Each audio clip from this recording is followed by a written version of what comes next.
Hello friends, स्वागत है आपका अपने यूट्यूब चैनल प्रतिभा क्लासेस में। आज की इस क्लास में हम द्रव्य का वर्गीकरण यानी क्लासिफिकेशन ऑफ मैटर पढ़ेंगे। तो मैटर को दो भागों में क्लासिफाई किया गया है, प्योर सब्सटेंस यानी शुद्ध पदार्थ और मिक्सचर। प्योर सब्सटेंस को फर्दर दो भागों में क्लासिफाई किया गया है, एलिमेंट यानी कि तत्व और यौगिक। इसी प्रकार मिक्सचर को भी दो भागों में क्लासिफाई किया गया है, होमोजीनियस मिक्सचर यानी समांगी मिश्रण और हेट्रोजीनियस मिक्सचर यानी विषमांगी मिश्रण। तो आइए इसे हम वन बाय वन डिटेल में देखते हैं। सबसे पहले हम देखेंगे प्योर सब्सटेंस या शुद्ध पदार्थ। तो प्योर सब्सटेंस को ईजिली डिफाइंड किया जा सकता है। प्योर सब्सटेंस क्या होते हैं? ऐसे पदार्थ जो एक ही प्रकार के कणों से मिलकर बने होते हैं, उन्हें हम प्योर सब्सटेंस कह सकते हैं। प्योर सब्सटेंस के अंतर्गत एलिमेंट्स आते हैं और कंपाउंड आते हैं। तो सबसे पहले हम देखते हैं एलिमेंट। एलिमेंट जो होते हैं वो एक ही प्रकार के कणों से मिलकर बने होते हैं। इसमें हम परमाणु और अणुओं को ले सकते हैं। परमाणु जैसे कि आप उदाहरण में देख रहे हैं, पोटेशियम, आयरन, निकिल और कार्बन, ये अलग अलग अकेले कणों से मिलकर बने हैं। इसी प्रकार अणु का उदाहरण आप हाइड्रोजन और ऑक्सीजन देख रहे हैं। हाइड्रोजन का अणु दो हाइड्रोजन परमाणु से और ऑक्सीजन का अणु दो ऑक्सीजन परमाणु से मिलकर बना हुआ है। यौगिक क्या होता है? दो या दो से अधिक तत्वों के निश्चित अनुपात में मिलाने से बनता है।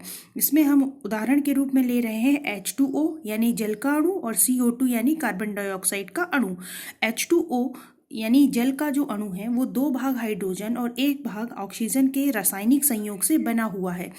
यद्यपि यह दो अलग अलग प्रकार के एलिमेंट से बना हुआ है, लेकिन जल में ये दोनों एलिमेंट अलग अलग नहीं दिखाई देते, केवल जल के ही अणु दिखाई देते हैं।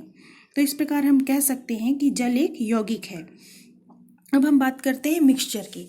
तो दो या दो से अधिक कणों के किसी भी अनुपात में मिलाने से मिक्सचर बनता है।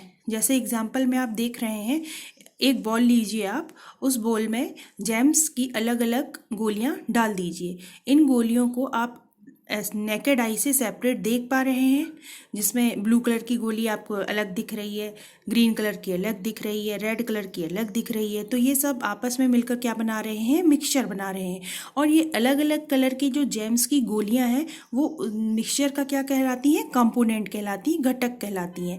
मतलब मिश्रण बनाने वाले शुद्ध पदार्थ को मिश्रण का कंपोनेंट कहते हैं। अब आइए इसे हम उदाहरण से समझते हैं।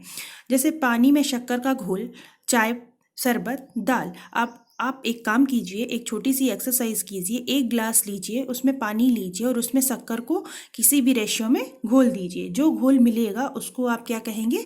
मिश्रण कहेंगे। अब इस मिश्रण में से आप शक्कर और पानी को अलग अलग नहीं कर पा रहे हैं, तो इनको अलग करने के लिए अलग अलग रासायनिक विधियां होती हैं, जैसे कि फिल्टरेशन, डिस्टिलेशन, एवोपरेशन आदि। इन विधियों को डिटेल में हम आगे आने वाले वीडियो में पढ़ेंगे।